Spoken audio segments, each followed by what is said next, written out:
The sound of a rifle shot echoing across the canyon made Penelope's heart nearly stop as she knelt beside the weathered gravestone. Her hands full of desert marigolds and purple asters she had just gathered from the hillside. She froze, listening to the fading echo, then slowly released her breath when no other sounds followed. Just a hunter, she told herself, though her fingers trembled slightly as she arranged the wildflowers in the small tin vase she had placed at the grave weeks ago. The name carved into the simple wooden cross read, Sarah Me Montgomery, beloved wife, 1851–1878, and below it in smaller letters, gone too soon. Penelope had been coming to this lonely spot on the outskirts of Mineral Park, Arizona, every Sunday for the past 3 months, ever since she had stumbled upon the neglected grave during one of her long walks. Something about the sadness of it, the way the desert winds had begun to erase the path leading to it, had broken her heart. She had never known Sarah Montgomery, had never even met the woman's husband, but she could not bear the thought of someone being forgotten so completely. The Arizona sun beat down mercilessly on this September morning in 1879, and Penelope adjusted her bonnet to shield her face as she stood, brushing the red dust from her dark blue skirt. She was 22 years old, had been living in Mineral Park for just over a year, working as a seamstress in the small shop on Main Street. The town was rough and dusty, populated mostly by miners seeking their fortune in the surrounding hills, but it was honest work, and she had needed a fresh start after her father's death back in Missouri. She said a quiet prayer over the grave, as she always did, then turned to make her way back down the rocky path toward town. That was when she saw him. A man stood about 30 yards away, sitting astride a dusty brown horse, his wide-brimmed hat casting his face in shadow. He was motionless, watching her, and something in his posture suggested he had been there for some time. Penelope's breath caught in her throat, and she instinctively took a step backward. The man dismounted slowly, his movements deliberate and careful as though he did not want to startle her. When he removed his hat, she could see his face clearly. He was perhaps 30 years old, with dark hair that fell past his collar and a weathered face that spoke of years spent under the desert sun. His eyes were a startling shade of green, and they were fixed on her with an intensity that made her pulse quicken. "I did not mean to frighten you, miss," he said, his voice low and rough like gravel underfoot. "I just wanted to know who has been bringing flowers to my wife's grave." Penelope felt the blood drain from her face. Of course. She should have realized that someone might notice, might come to investigate. She had been so careful to come early in the morning before most of the town was awake, but she had never considered that she might be caught. "I am so sorry," she stammered, clutching her hands together.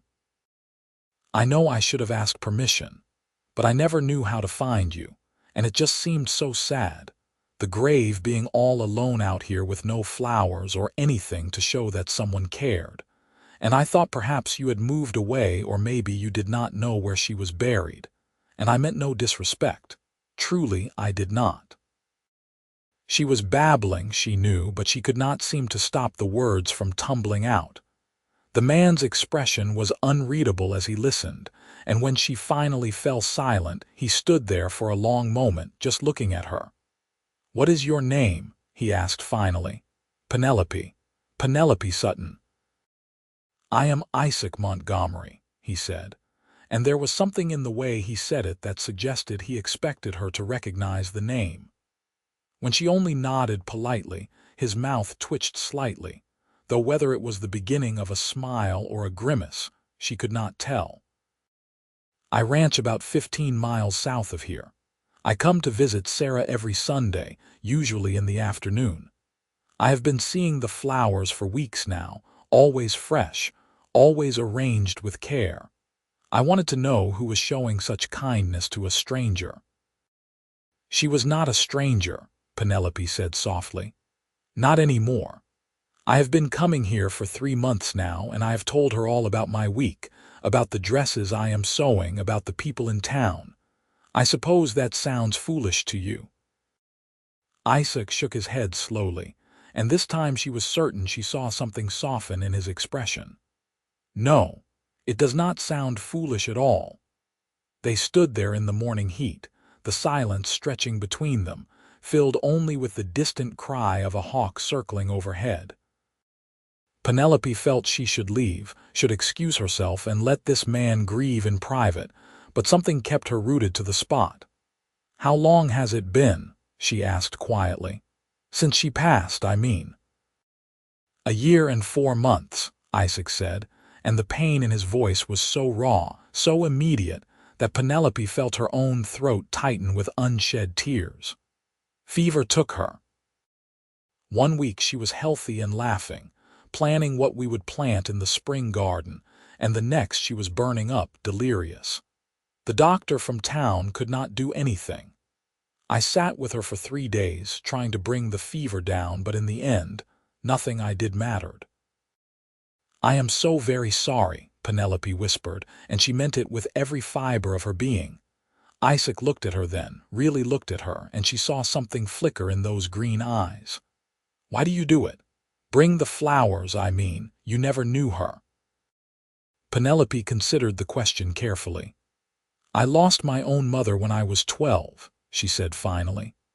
"My father and I tended her grave every week without fail until he passed 2 years ago. After he died, I had no one, no family left. I came here to start over, but I think part of me missed having someone to remember, someone to care for in that way. When I found your wife's grave, I suppose I just wanted to make sure she was not forgotten, that someone still cared enough to bring her beautiful things." Isaac's jaw tightened and he turned away, looking out over the desert landscape. Penelope could see the tension in his shoulders, the way his hands clenched at his sides. When he spoke again, his voice was thick with emotion. "I think about her every day, every single day. But coming here, seeing where she is buried, it tears something open inside me that I am trying so hard to keep closed. I force myself to come every Sunday because I owe her that much, but it never gets easier." "Grief is not meant to be easy," Penelope said gently. "It is the price we pay for loving someone." He turned back to her, and she was startled to see tears glistening in his eyes, though he blinked them away quickly. "You are very wise for someone so young." "I am 22, not a child," she said, with a hint of defensiveness that surprised even herself. "I did not mean to suggest you were," Isaac said, and this time there was definitely the ghost of a smile playing at the corners of his mouth. "I only meant that you seem to understand things that many people twice your age never grasp." They talked for another hour there beside Sarah's grave, and Penelope found herself telling Isaac things she had never shared with anyone in Mineral Park. She told him about her childhood in Missouri, about the small farm where she had grown up, about her father's slow decline after her mother's death, and how he had finally succumbed to pneumonia during a particularly harsh winter. She told him about the decision to sell everything and head west, seeking something she could not quite name. In turn, Isaac spoke of his life on the ranch, of the cattle he raised and the hired hands who helped him run the place. He spoke of Sarah, of how they had met when she came west with her family, seeking opportunity in the mining towns. He described their courtship, their marriage, the plans they had made for the future that would never come to pass. The sun was high overhead when Penelope finally glanced at the sky and realized how much time had passed. "I should be getting back to town," she said reluctantly. "Mrs. Henderson will be wondering where I am. I usually attend services at the church before coming here, but today I skipped them." "Let me ride you back," Isaac offered. "It is too far to walk in this heat." Penelope hesitated, acutely aware of how improper it would be to ride alone with a man she had just met, but the thought of the long walk back to town in the blazing sun was not appealing. "Are you certain?" "I would not want to take you out of your way." "I was headed into town anyway," Isaac said. "I need to pick up some supplies before heading back to the ranch." She accepted, and he helped her mount his horse before swinging up behind her. The proximity made her intensely aware of him, of the solid warmth of his body at her back, of the strong arms that reached around her to hold the reins. They rode in silence for a while, the horse picking its way carefully down the rocky trail. "Will you continue to bring flowers?" Isaac asked as they neared the edge of town. "If you do not object," Penelope said. "I would not want to intrude on something private." "No," Isaac said quickly. "Please continue. It means more than I can say, knowing that someone else cares enough to remember her." When they reached Main Street, Isaac helped her dismount in front of the small seamstress shop where she both worked and lived in the rooms above. Several townspeople were on the street, and Penelope was acutely aware of the curious glances directed their way. In a town as small as Mineral Park, any interaction between an unmarried woman and a man was sure to generate talk. "Thank you for the ride, Mr. Montgomery," she said formally, stepping back from the horse. "Isaac, please," he said, looking down at her from his saddle. "And thank you, Miss Sutton, for the kindness you have shown. I will not forget it." He tipped his hat to her and rode off toward the general store, leaving Penelope standing on the dusty street, her heart beating faster than it should have been. She turned and hurried into the shop, hoping Mrs. Henderson had not noticed her arrival, but of course the older woman had seen everything. She was standing at the window, her sharp eyes bright with curiosity. "That was Isaac Montgomery," she said without preamble. "I have not seen him in town for months, not since his wife died." "What were you doing riding with him?" "He was simply being kind enough to save me a walk in the heat," Penelope said, removing her bonnet and hanging it on the peg by the door. "It was nothing more than common courtesy." Mrs. Henderson made a noncommittal sound that suggested she did not entirely believe that explanation, but to Penelope's relief, she did not press the matter further. Instead, she handed Penelope a bolt of calico fabric and set her to work on a dress order for one of the miners' wives. All through the afternoon, as Penelope cut and pinned and stitched, her mind kept wandering back to Isaac Montgomery. She thought about the pain in his eyes when he spoke of his wife, about the careful way he had helped her onto his horse, about the warmth of his presence at her back during the ride to town. She told herself firmly that it was merely compassion she felt, sympathy for a man who was clearly still deep in grief. But there was something else there too, something she was not quite ready to name. The following Sunday, Penelope rose even earlier than usual, gathering wildflowers in the pre-dawn darkness before the sun could scorch them. She made her way to the grave with her heart pounding, half expecting to find Isaac there, though she knew he had said he usually came in the afternoon. The grave was empty when she arrived, and she felt an odd mixture of relief and disappointment. She arranged the flowers carefully, replacing the ones from the previous week that had wilted in the desert heat. She was just finishing when she heard the sound of hoofbeats approaching. Isaac rode up slowly, dismounting before his horse had even come to a complete stop. He looked tired, Penelope thought, as though he had not been sleeping well. There were shadows under his eyes, and his clothes were dusty from the trail. "You are here earlier than usual," Penelope observed, standing up and brushing the dirt from her hands. "I wanted to see you again," Isaac said bluntly, and the directness of the statement took her breath away. "I have been thinking about you all week, wondering if you would come back, wondering if I had dreamed our entire conversation." Penelope felt heat rising to her cheeks that had nothing to do with the morning sun. I told you I would continue to bring flowers. I know. But people say many things they do not mean, Isaac said. He took a step closer to her, close enough that she could see the flecks of gold in his green eyes. You are not like most people, Penelope Sutton. I am quite ordinary, I assure you, she said, though her voice came out more breathless than she intended. No, Isaac said firmly. You are extraordinary. You have been showing kindness to a dead woman you never met with no expectation of thanks or recognition. That is far from ordinary. They stood there in the growing light, the air between them charged with something Penelope did not quite understand. She knew she should step back, should maintain a proper distance, but she found herself unable to move. Would you like to go for a ride? Isaac asked suddenly. I could show you the ranch if you would like to see it. It is a beautiful ride, and the desert is full of wildflowers this time of year. Penelope knew she should refuse. It would be the sensible thing to do, the proper thing.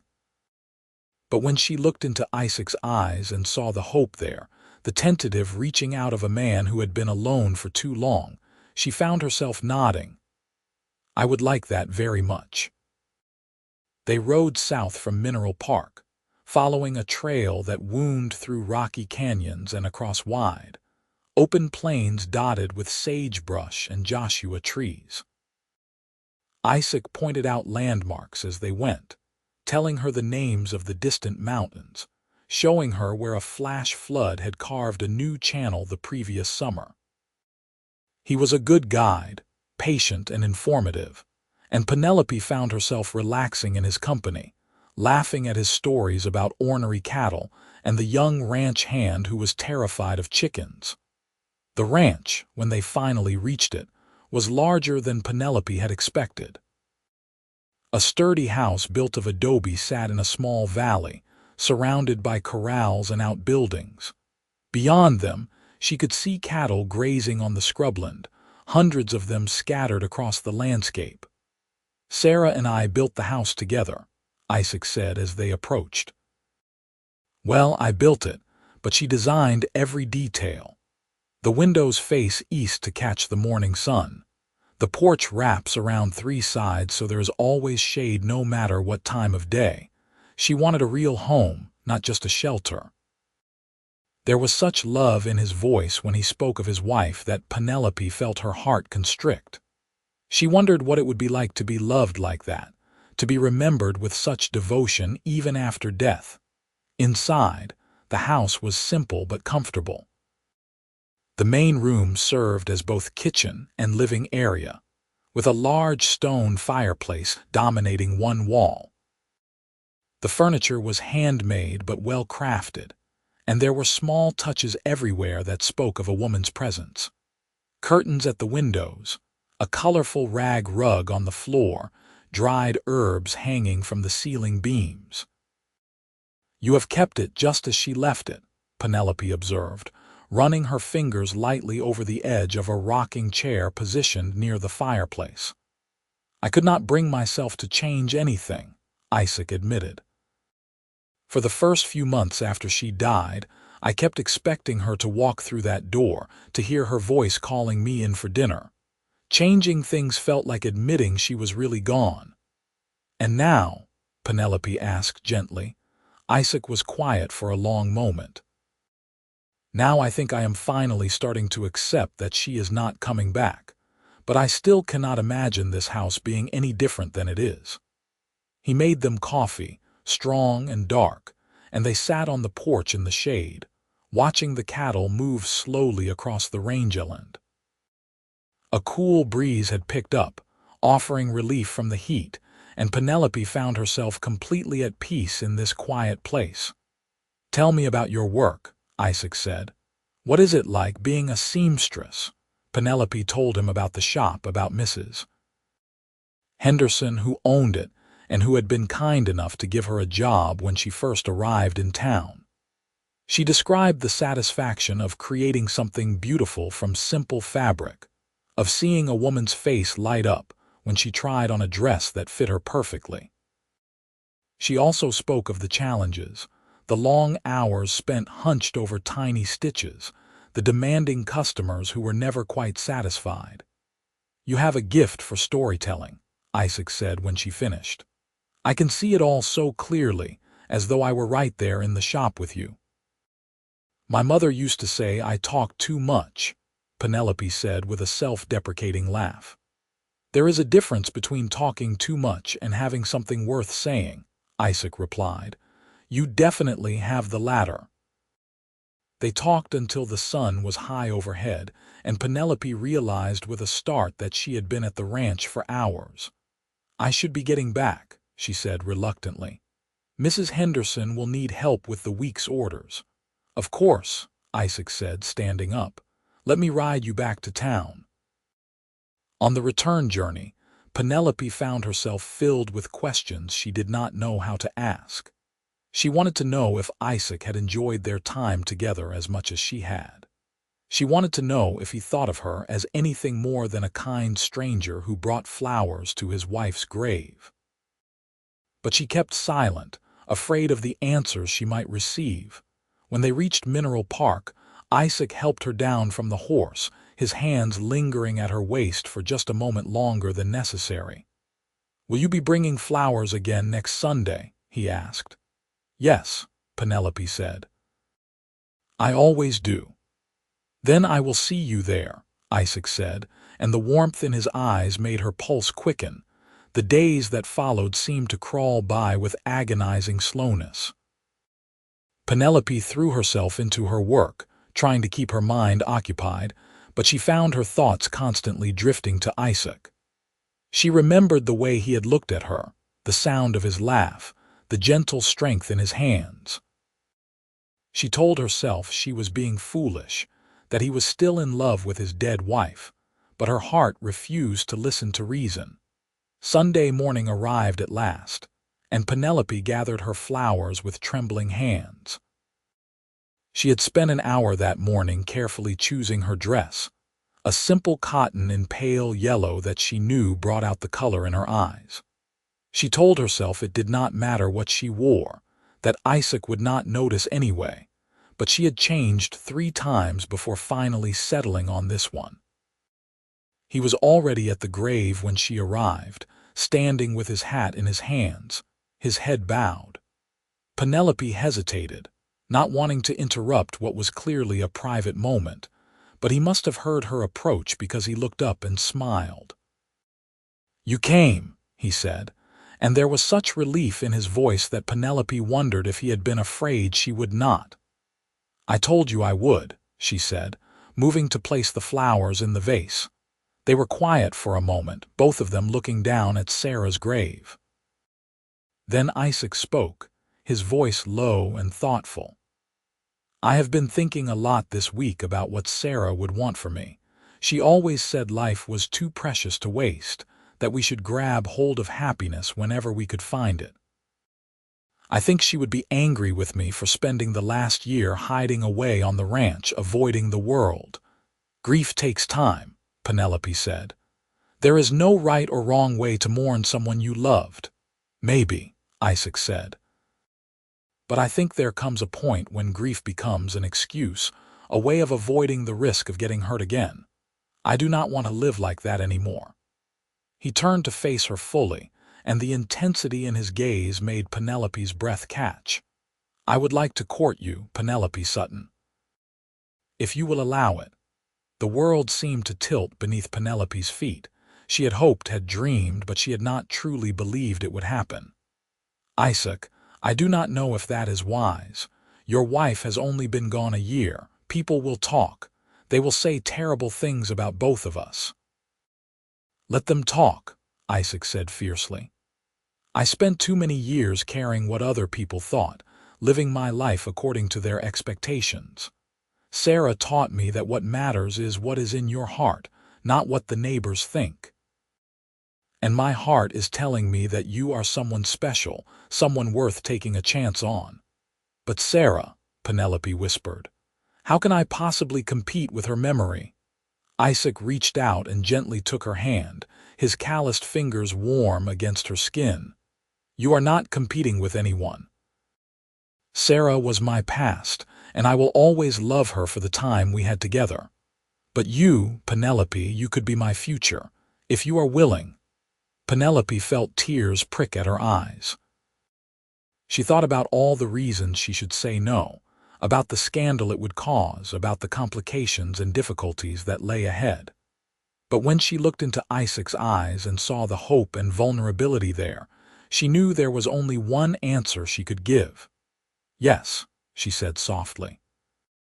I would be honored to have you court me. Isaac's face lit up with a joy so pure and unguarded that it took Penelope's breath away.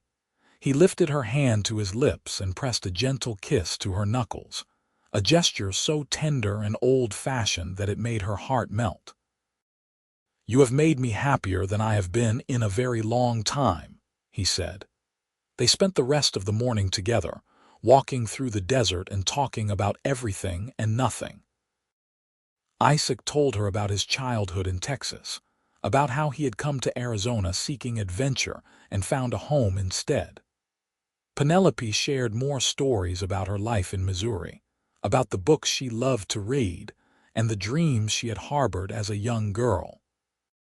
When Isaac finally rode her back to town, he made no secret of his intentions, tying his horse right in front of the seamstress shop and helping her down in full view of anyone who cared to look. Penelope knew the gossip would start before she even made it through the door, but she found she did not care as much as she thought she would. May I call on you next Saturday evening? Isaac asked. Perhaps we could have dinner at the hotel restaurant. I would like that very much, Penelope said, smiling up at him. As predicted, Mrs. Henderson pounced the moment Penelope entered the shop. Was that Isaac Montgomery again? What is going on between the two of you? Penelope took a deep breath, knowing that what she said next would be all over town by nightfall. He has asked to court me, and I have accepted. Mrs. Henderson's eyes went wide. Penelope, are you certain that is wise? The man's wife has barely been in the ground a year. People will say you are disrespecting her memory. People can say what they like, Penelope said with more confidence than she felt. Isaac and I are both adults, and we are not doing anything wrong. We are simply getting to know each other. The older woman studied her for a long moment, then sighed. Well, I suppose it is your life to live. Just be careful, dear. A man who has lost a wife is carrying a heavy burden, and sometimes that weight can crush anyone who gets too close. Penelope thought about Mrs. Henderson's words often over the next few days as she prepared for her dinner with Isaac. She wondered if the woman was right, if she was setting herself up for heartbreak by falling for a man who might never fully move past his grief. But every time she considered backing away, she remembered the way Isaac had looked at her by Sarah's grave, the hope and warmth in his eyes, and she knew she had to at least try.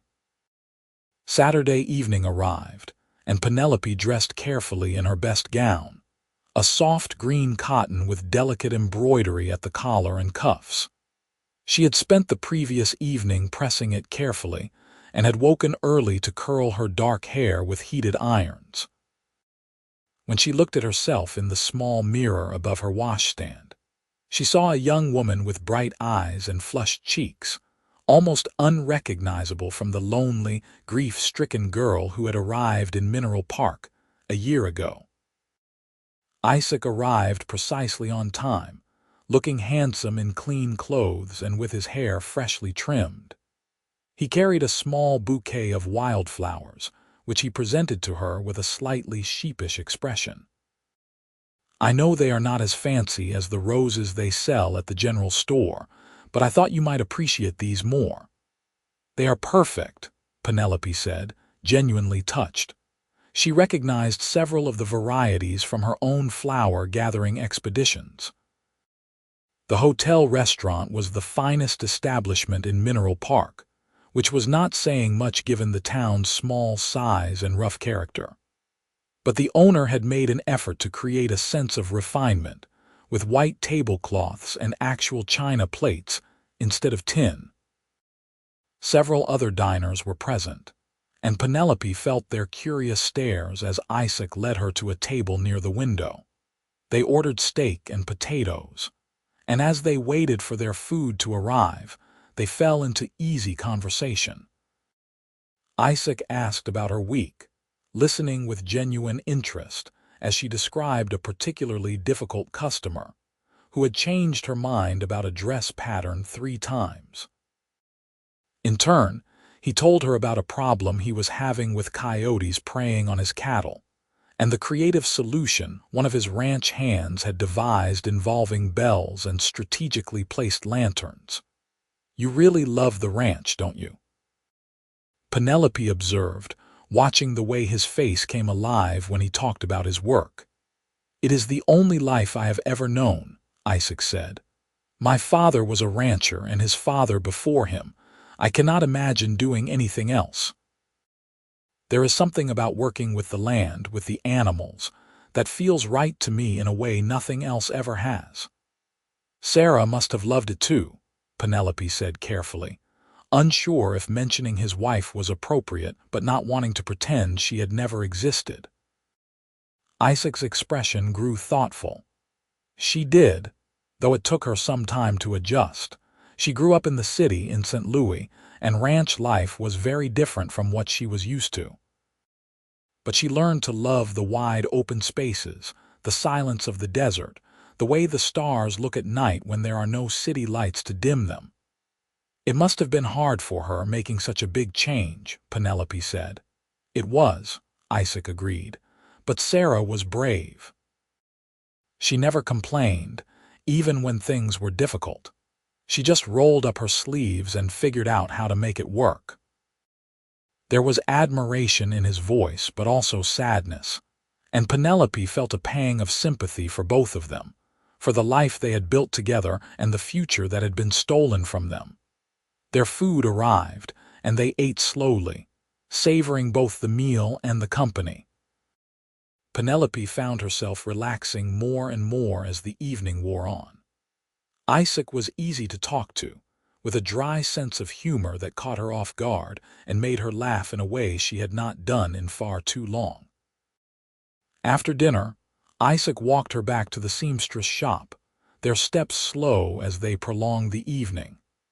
The sun had set, and the desert night had descended, bringing with it a blessed coolness after the heat of the day. Above them, the stars were beginning to emerge, countless points of light scattered across the darkening sky. "Thank you for a lovely evening," Penelope said as they reached her door. "The pleasure was entirely mine," Isaac said. He hesitated, then added, "Would you like to come out to the ranch next Sunday after you bring the flowers? I could make us lunch, show you around properly. Maybe you could meet some of the ranch hands." "I would love that," Penelope said warmly. Isaac smiled, and in the lamplight spilling from the shop window, Penelope could see the happiness in his eyes. "Then I will see you Sunday morning at the grave."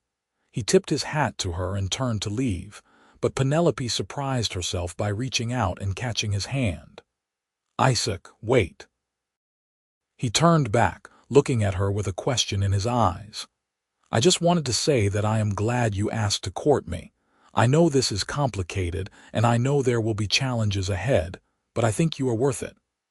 Isaac's expression softened, and he squeezed her hand gently. "I think you are worth it too, Penelope Sutton, more than you know." Over the following weeks, a pattern emerged.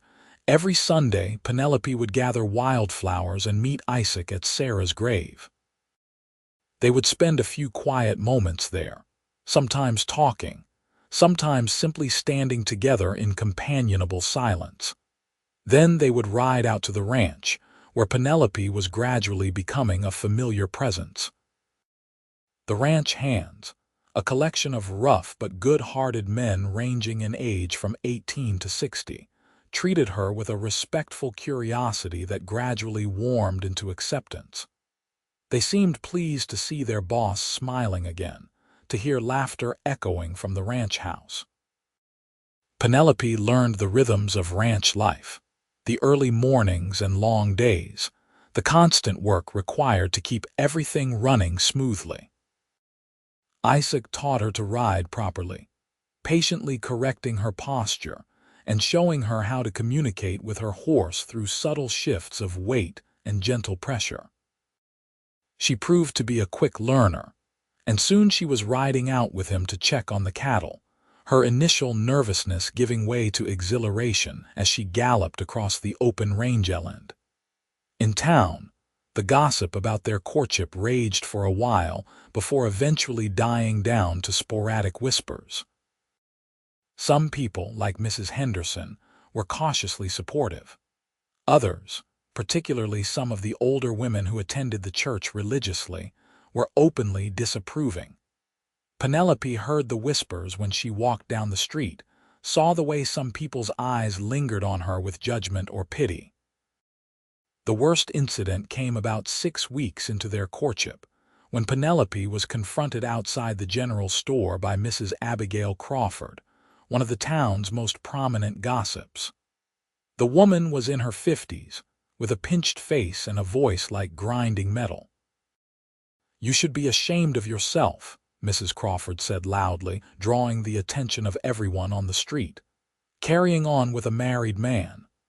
"Isaac is not married," Penelope said, keeping her voice steady despite the anger rising in her chest. "He is a widower."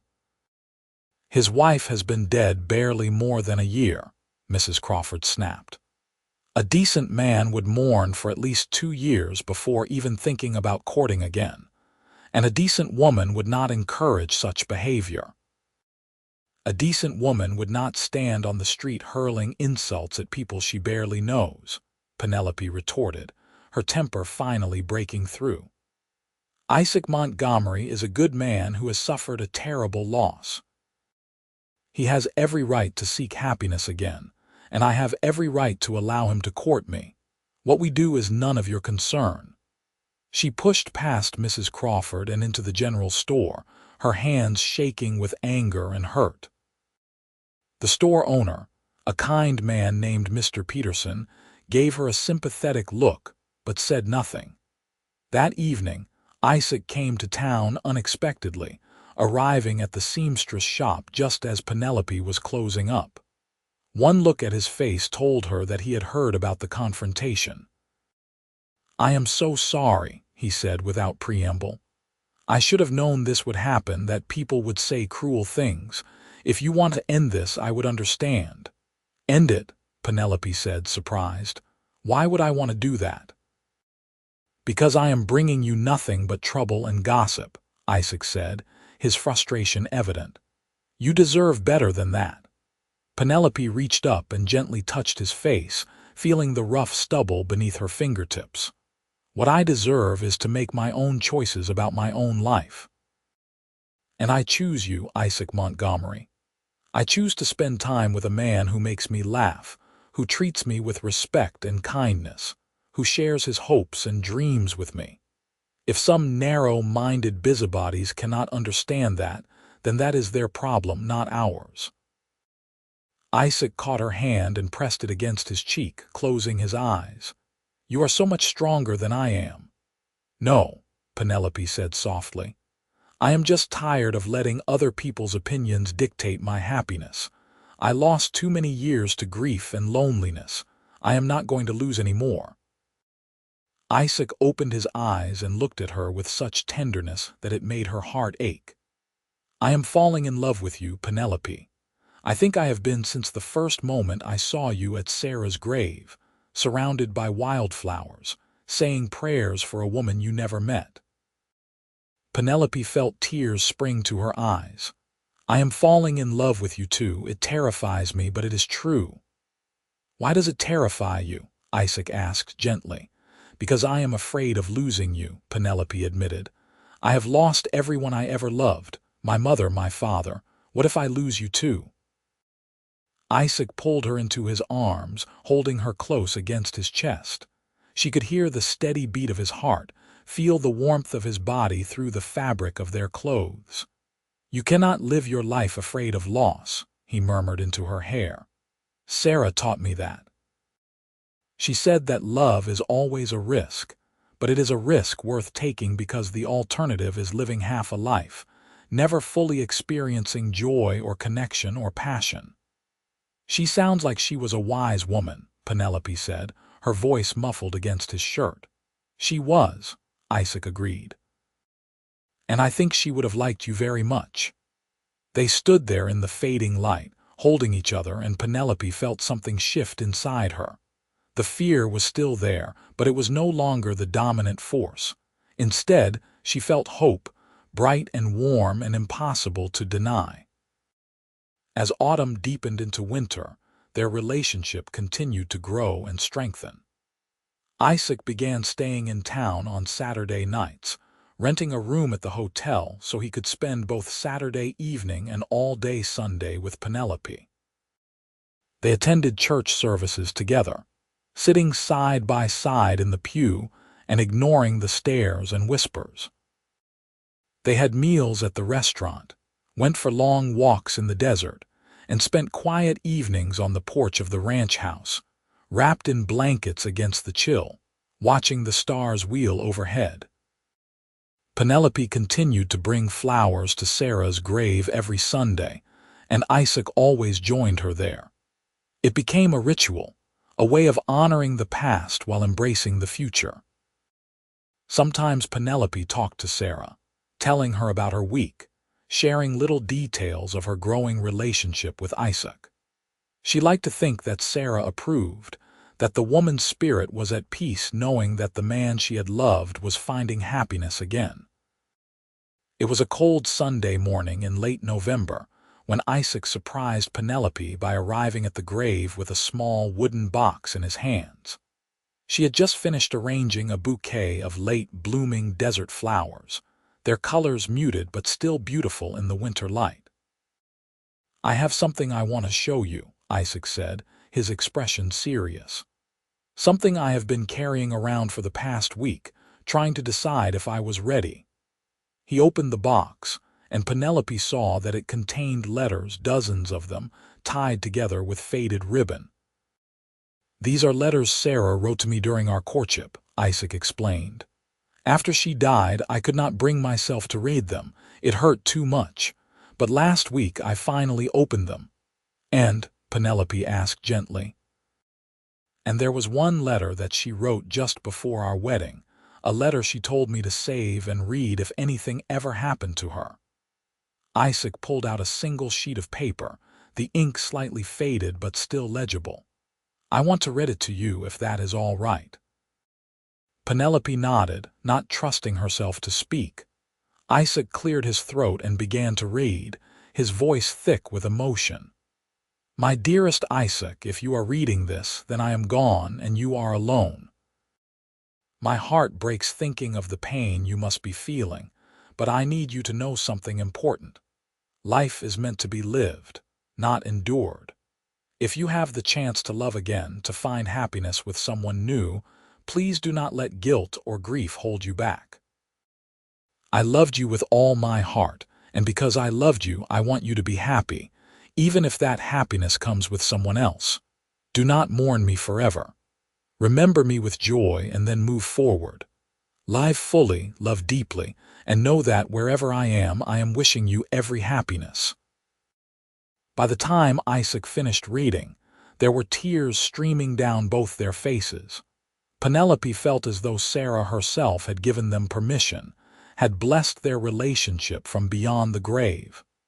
"Thank you for sharing that with me," Penelope whispered. Isaac carefully folded the letter and placed it back in the box. Then he turned to Penelope and took both her hands in his. "I have been carrying something else around for the past week too," he said. "Something I have been trying to work up the courage to give you."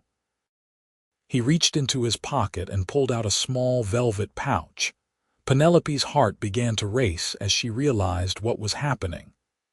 "Penelope Sutton, these past few months with you have been the happiest I have known since Sarah died. You have brought light and laughter back into my life. You have shown me that it is possible to honor the past while embracing the future. I love you with all my heart, and I want to spend the rest of my life with you." He opened the pouch and pulled out a simple gold ring with a small diamond. "Will you marry me?" Penelope could barely see through her tears, but she did not need to see clearly to know her answer. "Yes," she said, her voice breaking. "Yes, 1,000 times yes." Isaac slipped the ring onto her finger, and then he was kissing her, his lips warm and gentle against hers. It was their first real kiss, and it felt like a promise, like the beginning of something beautiful and lasting. When they finally pulled apart, both breathless and laughing through their tears, Penelope looked down at the ring on her finger. It was lovely, delicate, and simple, exactly the kind of thing she would have chosen for herself. "It was my grandmother's," Isaac explained. "My mother gave it to me years ago, told me to save it for when I found the right woman. I gave it to Sarah, and after she died, I thought I would never have a reason to give it to anyone else. But now I know I was wrong. You are the right woman, Penelope. You are exactly who I was meant to find." They spent the rest of the morning at the ranch, making plans for their future. Isaac wanted to marry as soon as possible, but Penelope convinced him that they should wait until spring, to give people time to adjust to the idea and to allow for proper wedding preparations. "I know you do not care what people think," Penelope said, "but I would like our wedding to be a joyful occasion, not something shrouded in scandal and whispers. If we wait a few more months, I think the gossip will die down and people will be more accepting." Isaac agreed, though he insisted on announcing their engagement immediately. That very afternoon, he stood up in church and made the announcement, his voice clear and proud as he told the assembled congregation that he had asked Penelope Sutton to be his wife, and she had accepted. The response was mixed. Some people offered genuine congratulations, coming forward to shake Isaac's hand and wish them well. Others sat in stony silence, their disapproval evident. But Penelope found that she truly did not care anymore. She had Isaac's love, and that was all that mattered. Mrs. Henderson, to her credit, was genuinely pleased. She gave Penelope a fierce hug after the service and told her, "I was wrong to doubt you, dear. Anyone can see that you and Isaac are good for each other. I wish you both every happiness." The months between the engagement and the wedding flew by in a flurry of activity. Penelope threw herself into creating her wedding dress, working late into the night to craft something beautiful. She designed it herself, a simple but elegant gown of white silk with delicate lace at the collar and sleeves. It was the finest thing she had ever made, and when she tried it on for the final fitting, even Mrs. Henderson had tears in her eyes. "You look like an angel," the older woman said. Isaac Montgomery is a very lucky man. Isaac, meanwhile, was making preparations at the ranch. He built new furniture for the house, wanting Penelope to have things that were hers, not Sarah's. He painted the bedroom a soft cream color and installed new curtains that Penelope had sewn. He even cleared out a small room that he converted into a sewing space, with a large window for natural light and shelves for storing fabric and supplies. "I know you love your work," he told Penelope when he showed her the room. "I do not want you to give it up just because you are marrying me. You should have a space where you can create whenever the mood strikes you." Penelope was deeply touched by the gesture. It showed that Isaac understood her, valued her independence and her passion for her craft. So many men would have expected their wives to give up everything for marriage, but Isaac wanted her to remain fully herself. They continued their Sunday ritual of bringing flowers to Sarah's grave, and over time, Penelope noticed a change in Isaac. The raw grief that had been so evident when they first met had softened into something gentler, a bittersweet remembrance rather than aching loss. He still spoke of Sarah with love and respect, but he no longer seemed haunted by her memory. One Sunday in early March, Just a few weeks before the wedding, they arrived at the grave to find that someone else had left flowers there. A small bouquet of wildflowers sat in the vase, fresh and carefully arranged. Penelope and Isaac looked at each other in surprise. "Did you bring these?" Penelope asked. "No," Isaac said. "I thought you had." They looked around, but there was no one in sight. It remained a mystery until the following Sunday, when they arrived early and saw a young woman kneeling by the grave. She was perhaps 19 or 20, with dark hair and a familiar face. "Excuse me," Isaac called out, and the woman jumped to her feet, looking startled and guilty. "I am so sorry," she said quickly. "I did not mean to intrude, I just wanted to pay my respects." "Who are you?" Isaac asked gently. "My name is Emma Crawford," the woman said. "Sarah was my older sister." Isaac's face went pale. "I did not know she had a sister. She never mentioned family back east." Emma nodded sadly. "We were estranged. Our parents did not approve of Sarah coming west, and when she married you against their wishes, they cut her off completely. I was only 14 at the time, too young to stand up to them. But I never forgot her, and when I turned 18, I left home and came west to find her. I arrived in Mineral Park 2 months ago, only to learn that she had died." "I am so sorry," Isaac said, his voice rough with emotion. "If I had known you existed, I would have written to you, told you what happened." "It is not your fault," Emma said. "The fault lies with our parents and their stubborn pride." She looked at Penelope, curiosity evident in her eyes. "Are you Isaac's new wife?" "Not yet," Penelope said. "But we are engaged to be married in a few weeks." Emma's expression was complicated, a mixture of sadness and something that might have been approval. "Sarah always wanted you to be happy," she said to Isaac. "In her letters to me, the ones our parents intercepted but I found after they died last year, she wrote about how much she loved you, how she wished for your happiness above all else." "Your parents are dead?" Isaac asked. "Yes," Emma said. "Influenza took them both within days of each other." "I found Sarah's letters hidden in my mother's desk afterward. That is when I learned what had happened, that they had been keeping us apart all those years. I decided then to come find Sarah, to tell her I was sorry for not being brave enough to defy them sooner. But I was too late." Penelope felt her heart go out to this young woman who looked so lost and alone. "Where are you staying?" she asked. "I have been working at the hotel," Emma said, "cleaning rooms and helping in the kitchen in exchange for a place to sleep and meals." Penelope looked at Isaac, and she could see that he was thinking the same thing she was. "Would you like to come to our wedding?" she asked Emma. "It would mean a great deal to us to have Sarah's sister there." Emma's eyes filled with tears. "I would be honored, thank you." They invited Emma to join them at the ranch for lunch, and over the course of the afternoon, they learned more about Sarah's past, about the family that had rejected her and the sister who had never stopped loving her. Emma had stories about their childhood, about the games they had played and the dreams they had shared, and Isaac listened with rapt attention, grateful for these glimpses into the life Sarah had lived before he met her. When it came time for Emma to return to town, Penelope pulled Isaac aside. "We should offer her a job at the ranch," she said. "She is family, Isaac. She should not be working herself to exhaustion at the hotel when we have room for her." Isaac nodded slowly. "You are right, but I want you to be comfortable with it. I do not want you to feel like you are being pushed aside in your own home." "I would never feel that way," Penelope assured him. "Emma needs us, and I think we need her too. She is a connection to Sarah, a way of keeping her memory alive without being trapped in the past."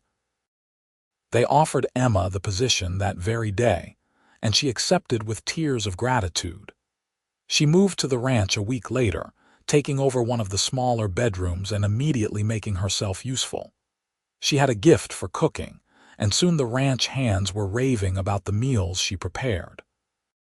She also had a way with horses, and she spent hours in the stables, caring for the animals with gentle expertise.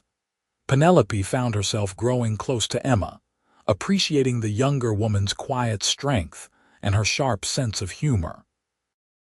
They would sit together in the evenings, sewing or knitting, talking about everything and nothing. Emma told stories about Sarah, painting a picture of a woman who had been brave and kind and fiercely independent. It made Penelope feel closer to the woman whose grave she had tended all these months, and it helped her understand Isaac better too. The wedding took place on a beautiful April morning in 1880, exactly 1 year and 8 months after Sarah's death. The ceremony was held in the small church in Mineral Park, with most of the town in attendance. Despite the lingering gossip and disapproval from some quarters, the majority of people seemed genuinely happy for them. Penelope walked down the aisle on the arm of Mr. Peterson from the general store, who had kindly agreed to stand in for the father she had lost. She wore her beautiful white silk dress, and in her hands she carried a bouquet of wildflowers, the same kind she had been bringing to Sarah's grave every Sunday for the past year. Isaac stood at the altar, looking handsome in a new black suit, his eyes never leaving her face as she approached. When she reached him, he took her hands in his, and the smile he gave her was so full of love and joy that it took her breath away. The minister, Reverend Thompson, performed a simple but heartfelt ceremony. He spoke about love and commitment, about honoring the past while building the future, and about the importance of finding happiness even after profound loss. When it came time for the vows, Isaac's voice was clear and strong as he promised to love, honor, and cherish Penelope for all the days of his life. Penelope's own voice shook slightly with emotion as she made the same promises, but she meant every word with all her heart. When the minister finally pronounced them husband and wife, and told Isaac he could kiss his bride, the kiss they shared was sweet and tender, a perfect beginning to their new life together. The reception was held at the ranch, with long tables set up in the yard and food enough to feed the entire town. Emma had worked tirelessly for days, preparing dishes with the help of several women from the church, and the spread was magnificent. There was roasted beef and chicken, fresh bread and vegetables, pies and cakes of every variety. People ate and drank and danced to music provided by a small group of musicians who had come from a neighboring town. Penelope danced with Isaac, with the ranch hands, with Mr. Peterson, and even with old Reverend Thompson, who proved surprisingly spry for a man of his years. As the sun began to set, painting the desert sky in shades of orange and gold, Isaac pulled Penelope away from the festivities and led her to a quiet spot overlooking the range island.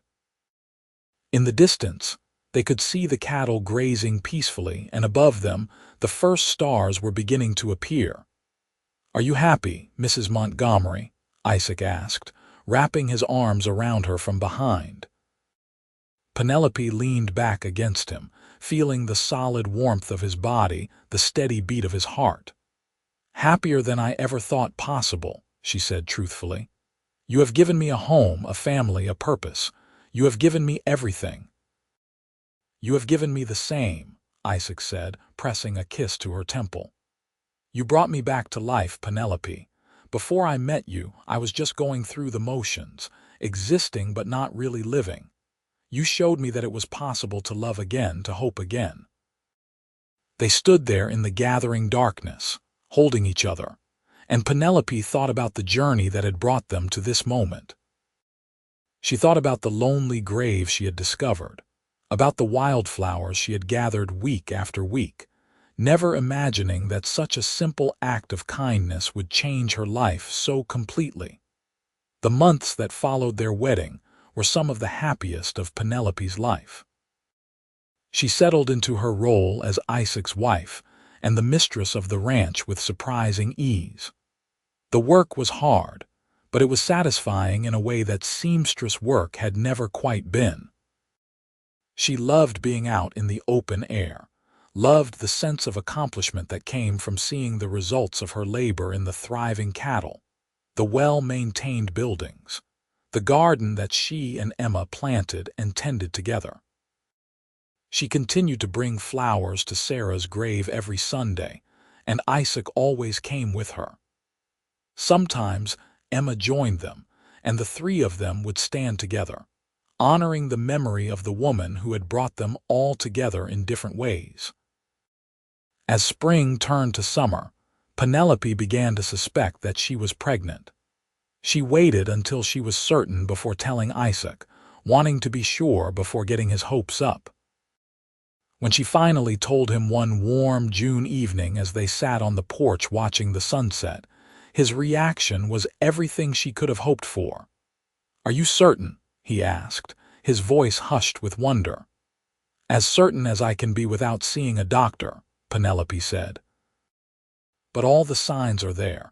I think the baby will come in late winter, probably February." Isaac pulled her into his arms, holding her so tightly she could barely breathe. "I cannot believe it," he said, his voice thick with emotion. "A baby, our baby. Are you happy?"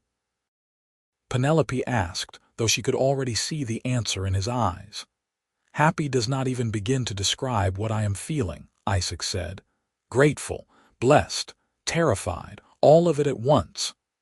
They told Emma the news that same evening, and the young woman's joy was genuine and heartfelt. She hugged Penelope tightly and said, "Sarah would have been so happy for you both. She always wanted children. She used to talk about it all the time in her letters." As Penelope's pregnancy progressed, both Isaac and Emma became almost comically protective. They would not let her lift anything heavy, insisted she rest frequently, and hovered anxiously whenever she so much as sneezed. Penelope found it both touching and slightly exasperating, but she put up with it because she knew it came from a place of love. The baby, a healthy boy with a shock of dark hair and his father's green eyes, was born on a cold February night in 1881. The labor was long and difficult, but Penelope endured it with Emma at her side, holding her hand and offering encouragement. When it was finally over and the doctor placed the squalling infant in her arms, Penelope felt a rush of love so powerful it brought tears to her eyes. Isaac, who had been pacing anxiously in the other room, burst through the door the moment he heard the baby's cry. When he saw Penelope holding their son, his face crumpled, and he sank to his knees beside the bed, reaching out a tentative hand to touch the baby's tiny fingers. "He is perfect," Isaac whispered. "Absolutely perfect." They named him William Isaac Montgomery, after Isaac's father and in honor of Isaac himself. William was a demanding baby, colicky and prone to waking at all hours, but Penelope had never been happier. She loved the feel of his small weight in her arms, the way he would quiet at the sound of her voice, the toothless smiles he began to give as he grew older. Isaac was a devoted father, taking time away from ranch work to help with the baby whenever he could. He would walk the floor with William late at night, singing old cowboy songs in his rough but pleasant voice until the baby finally drifted off to sleep. He built a cradle with his own hands, carving intricate designs into the wood, and hung it by the window so William could watch the clouds drift by during the day. Emma was equally smitten with her nephew, as she insisted on calling William. She made him tiny clothes, knitted him soft blankets, and spent hours playing with him, making silly faces to coax out his laughter. Life settled into a new rhythm, busy and full and rich with love. The ranch prospered under Isaac's management, and they were able to hire additional help, taking some of the burden off the existing hands. Penelope divided her time between caring for William, helping with the ranch work, and occasionally taking on sewing projects for women in town who had come to appreciate her skill. On Sundays, they still made the journey to Sarah's grave, though now they brought William with them, wrapped warmly against the desert chill in winter or shaded from the sun in summer. Penelope would tell Sarah about her nephew, about the way he had smiled that morning or the new sound he had learned to make. It felt right, including Sarah in this new chapter of their lives, honoring her memory while building their future. When William was 6 months old, Emma shyly announced that she had been courting one of the ranch hands, a quiet young man named Thomas, who had proven himself to be hardworking and reliable. Isaac gave his blessing enthusiastically, and the wedding was held that autumn, a simple but joyful celebration. Thomas moved into Emma's room at the ranch, and the following year, Emma gave birth to a daughter whom she named Sarah in honor of her sister. It felt like a full circle, a way of keeping Sarah's name and memory alive through the next generation. The years that followed were full of both joys and challenges. The ranch faced droughts and harsh winters, times when money was tight and the work seemed endless. But through it all, Penelope and Isaac faced everything together, their love growing deeper and stronger with each passing year. William grew into a lively, curious child, always underfoot and asking endless questions about everything he saw. When he was 3, Penelope gave birth to twin girls, whom they named Grace and Rose. The girls were easier babies than William had been, content and cheerful, and they brought even more laughter and chaos into the household. Penelope sometimes thought back to that lonely morning when she had first discovered Sarah's grave, when she had been a solitary young woman with no family and an uncertain future. She could never have imagined then how much her life would change, how full and rich it would become. One Sunday morning, nearly 6 years after their wedding, Penelope and Isaac stood at Sarah's grave with their 3 children playing nearby. William was collecting rocks, while Grace and Rose were picking wildflowers under Emma's watchful eye. Isaac had his arm around Penelope's waist and she leaned into him, feeling utterly content. "You ever regret it?" Penelope asked quietly. "Marrying me so soon after losing Sarah?" Isaac looked down at her with surprise. "Never, not for a single moment. Why would you ask that?" "I just wonder sometimes if we rushed into things, if we should have waited longer," Penelope admitted. "I know some people still think it was too soon." "Let them think what they want," Isaac said firmly. "Sarah gave me permission to move on, to find happiness again. And you, Penelope, you are my happiness. You and our children, this life we have built together. I loved Sarah, and I will always treasure the time we had, but you are my present and my future. You are everything to me." Penelope felt tears prick her eyes, as they always did when Isaac spoke from the heart. "You are everything to me too," she whispered. They called to the children, and together the family made their way back to the ranch. William ran ahead, chasing after a lizard that had caught his eye, while the twins held their parents' hands, chattering about the flowers they had picked. As they walked, Penelope looked back once at Sarah's grave, at the fresh wildflowers she had placed there that morning. She said a silent thank you to the woman she had never met, the woman whose death had somehow led to her own happiness. Then she turned her face forward, toward the ranch house waiting in the valley below, toward the life she had built with Isaac and their children. The years continued to pass, bringing both sorrows and joys. Old Reverend Thompson passed away peacefully in his sleep, and the town mourned the loss of a good man. Emma and Thomas had 2 more children, a son and another daughter, and the ranch house seemed to constantly ring with the sound of children's laughter. When William turned 10, Isaac began teaching him the ranching business in earnest, taking him out to check on the cattle, showing him how to mend fences and care for the horses. The boy took to it naturally, and Isaac would often tell Penelope how proud he was of their son, how he saw the makings of a fine rancher in the boy. The twins, meanwhile, proved to have inherited their mother's talent for sewing. They would sit with Penelope for hours, learning to make tiny, even stitches, creating doll clothes and small quilts. Penelope taught them everything she knew, passing on the skills her own mother had taught her so many years ago. In 1888, when William was 7 and the twins were 4, Penelope gave birth to another son, whom they named James. The baby was the image of Isaac, with the same green eyes and dark hair, and he completed their family in a way Penelope had not known was missing. That same year, the town of Mineral Park began to decline as the mining operations became less profitable. Some families moved away, seeking opportunities elsewhere, but Isaac and Penelope stayed. The ranch was their home, their legacy to pass on to their children, and they could not imagine leaving it. On their 10th wedding anniversary, Isaac surprised Penelope with a gift. He led her out to the small hill where Sarah's grave stood, and there, next to the original grave, he had erected a beautiful stone monument. It was made of polished granite, with Sarah's name and dates carved into it, along with an inscription that read, "Beloved wife and sister."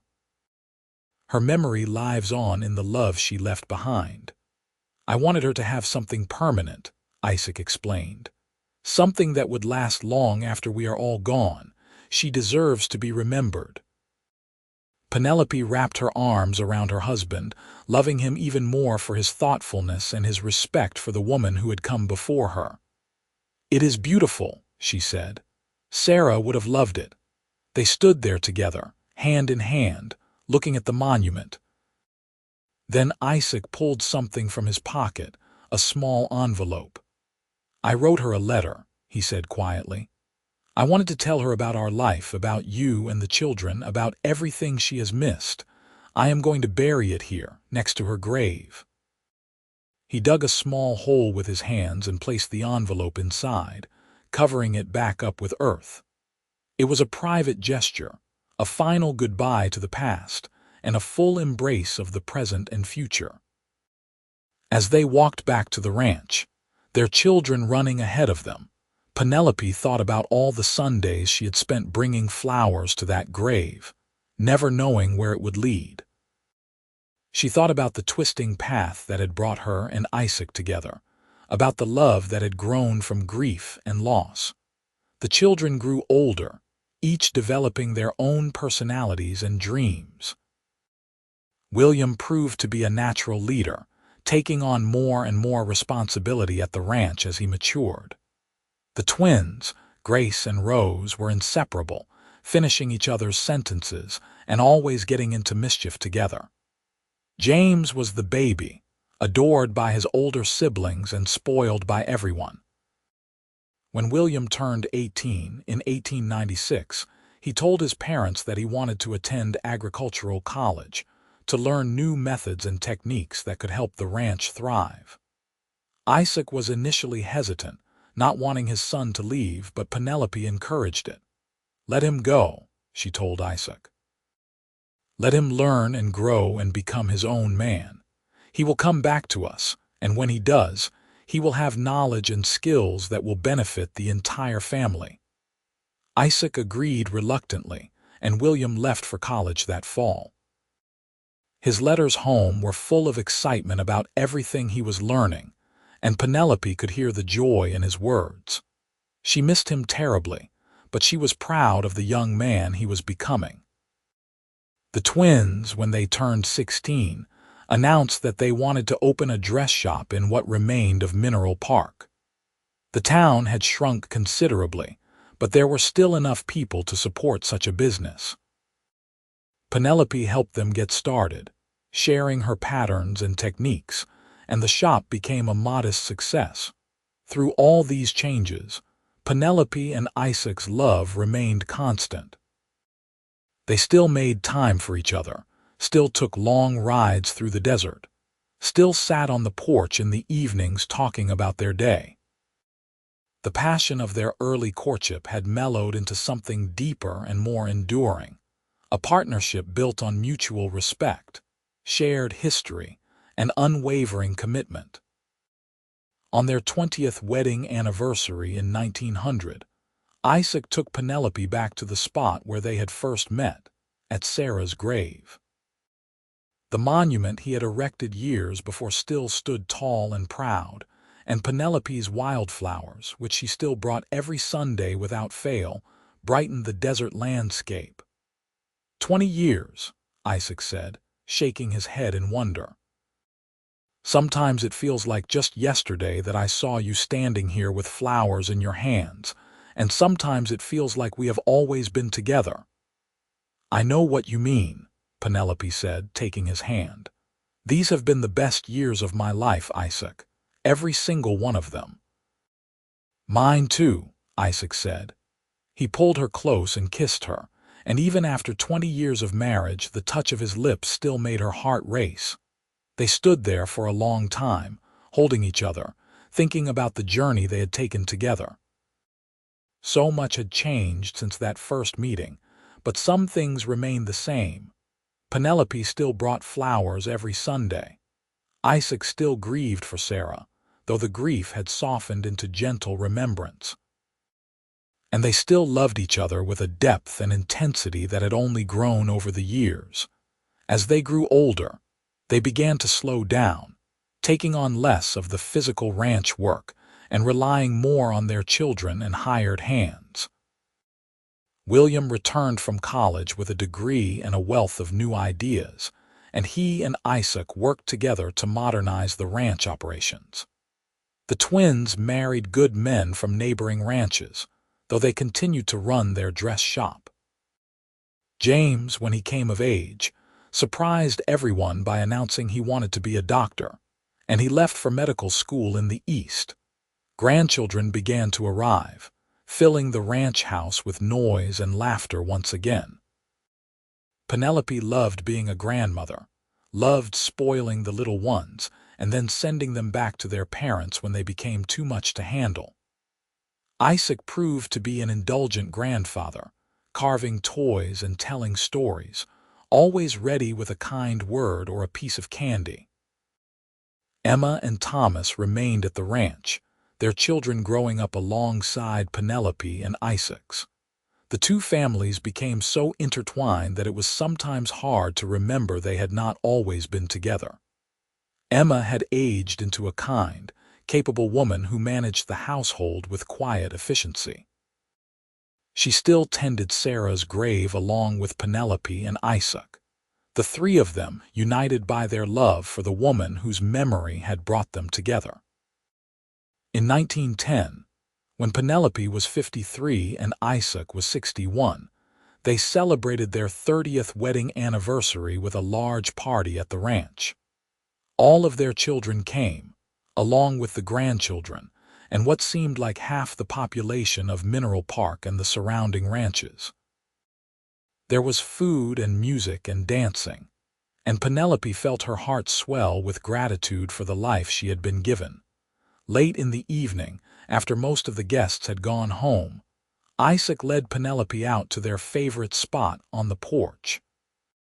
The desert stretched out before them, vast and beautiful in the moonlight, and overhead the stars blazed in countless numbers. "I have something for you," Isaac said, pulling a small box from his pocket. Penelope opened it to find a delicate gold locket.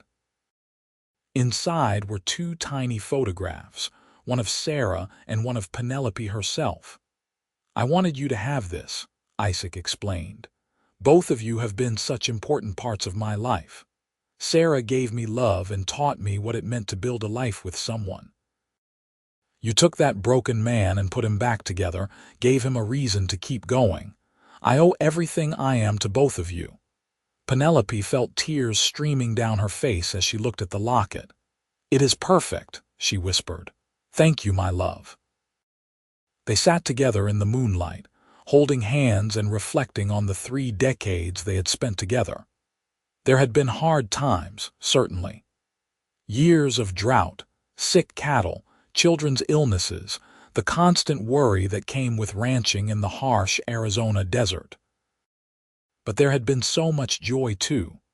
Births and weddings, quiet evenings and laughter-filled mornings, the simple pleasure of waking up next to the person you loved. "You remember the first time I saw you at the grave?" Isaac asked. "I was so angry at first, so territorial. I thought, who is this stranger disturbing my private grief? But then you turned around and you had tears in your eyes and you were holding those wildflowers like they were the most precious things in the world. And I knew, somehow I just knew, that you were going to change my life." "I was terrified," Penelope admitted. "I thought you were going to yell at me, tell me I had no right to be there. I never imagined that we would end up here with children and grandchildren and a whole life built together." "Sarah would have loved you," Isaac said softly. "I know that in my heart. She would have loved your kindness, your strength, your generous spirit, and she would have been so happy knowing that we found each other." They continued to sit there, talking and reminiscing until the moon had traveled across most of the sky. Finally, as the first hints of dawn began to lighten the eastern horizon, they went inside to their bed, where they held each other close and fell asleep wrapped in each other's arms. The years continued their steady march forward. Penelope's hair turned silver, and Isaac's once dark locks became white. They moved more slowly, their bodies showing the wear of decades of hard work and desert living. But their love remained strong, a constant in an ever-changing world. On Sundays, they still made the journey to Sarah's grave, though now they often rode in a wagon rather than on horseback. Penelope still brought wildflowers, though sometimes the children or grandchildren would gather them for her when the walk became too difficult. The ritual had become a cornerstone of their family, a tradition passed down through the generations. In the spring of 1915, Emma fell ill with pneumonia.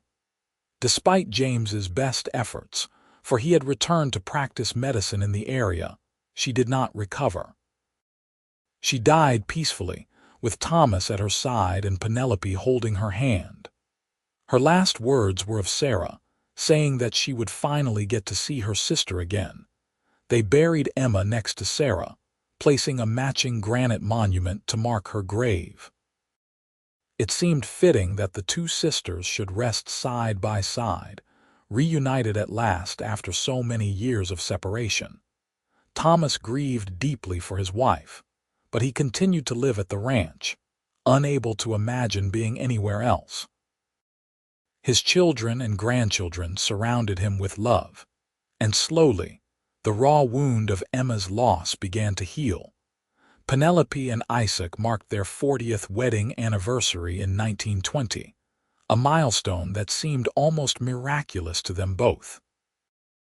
They were old now, their bodies frail and their movements slow, but their minds remained sharp and their love as strong as ever. 40 years, Penelope marveled as they sat together on the porch, wrapped in blankets against the evening chill. "I can hardly believe it has been so long." "And I would do it all again," Isaac said, reaching over to take her hand. "Every moment, every challenge, every joy, I would choose you every single time." Penelope leaned her head on his shoulder, feeling utterly content. "We have had a good life, haven't we?" "The best," Isaac agreed. "Better than I ever dreamed possible." They sat in comfortable silence, watching the sun set over the desert they both loved. Around them, the ranch bustled with activity as their children and grandchildren went about their evening chores. The sound of children's laughter drifted on the breeze, and somewhere in the distance, someone was singing. As darkness fell and the stars began to emerge, Penelope thought about the journey that had brought her to this moment. She thought about the frightened, lonely young woman who had arrived in Mineral Park so many years ago, about the impulse that had led her to tend a stranger's grave, about the wildflowers that had changed everything. "What are you thinking about?" Isaac asked, noticing her faraway expression. "Just about how strange life is," Penelope said. "How one small decision can change everything. If I had walked a different path that morning, if I had never found Sarah's grave, none of this would have happened. We would never have met, never fallen in love, never built this beautiful family together. I think we would have found each other somehow," Isaac said. "I have to believe that. Some things are just meant to be." Penelope smiled, liking that idea. "Perhaps you are right." They continued to sit there as the night deepened.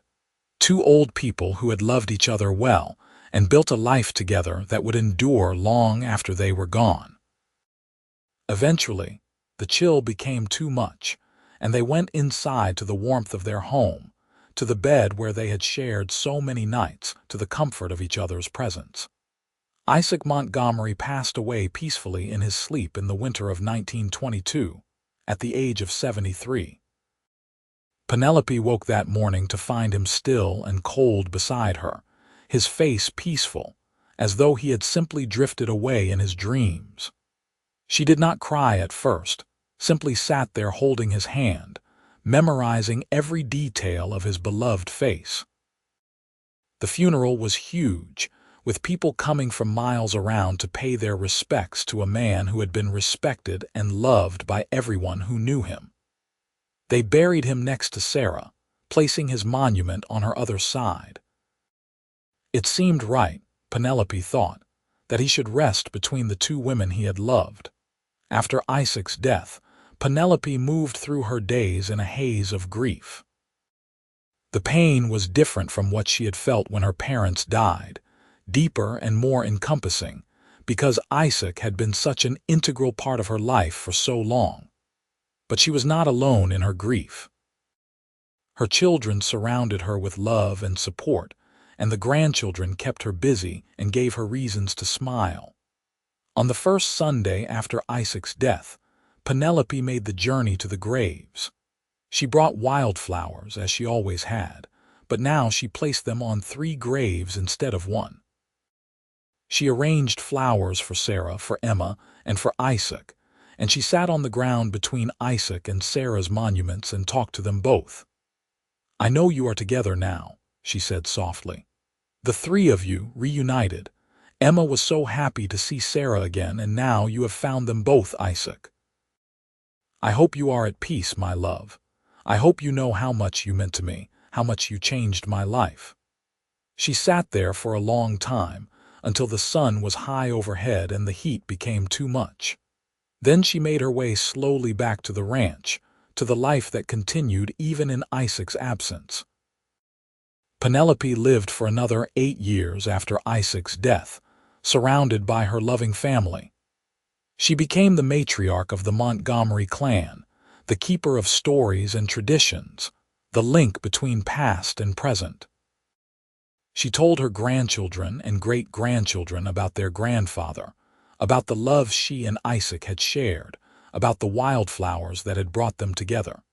She continued to bring flowers to the graves every Sunday, never missing a week unless illness prevented her. It became a family tradition, with different members taking turns accompanying her, making sure she was never alone on her weekly pilgrimage. On a warm spring morning in 1930, Penelope woke feeling different, lighter somehow. She was 73 years old, the same age Isaac had been when he died, and she had lived a full and beautiful life. She knew, with a certainty she could not explain, that her time was coming to an end. She called her children to her bedside and told them she loved them. She held her grandchildren and great-grandchildren and blessed them all. And then, on a Sunday morning with wildflowers blooming across the desert, Penelope Sutton Montgomery closed her eyes for the last time. They buried her next to Isaac, placing her monument beside his. The inscription read, "Beloved wife, mother, and grandmother, she brought wildflowers and found love."